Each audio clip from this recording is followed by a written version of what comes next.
big impact on local events.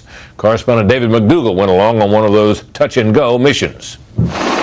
America's top general in Iraq, David Patraeus, goes out on what the military calls a battlefield circulation once or twice each week.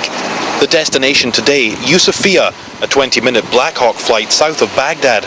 For General Petraeus, it's the chance to get a snapshot of life on the ground. Big smiles. The first stop on this whirlwind tour, a meet and greet with soldiers, awarding one a Silver Star for bravery under fire.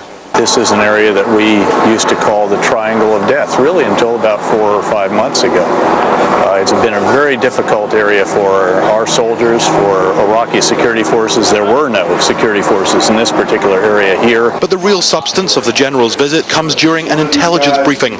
Commanders laying out their strategies for success. What's the breakdown, do you think, between Sunni and Shia? This, an area with traditional Sunni loyalties, where Shiite communities must also be won over.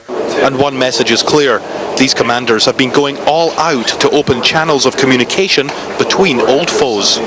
Day trips like this help reinforce the constant policy drumbeat of reconciliation and awakening, of bringing enemies on side and calling them friends. And it is having some positive results. But continued success means constant dancing diplomacy for Petraeus, who wants to make sure everyone gets a little face time.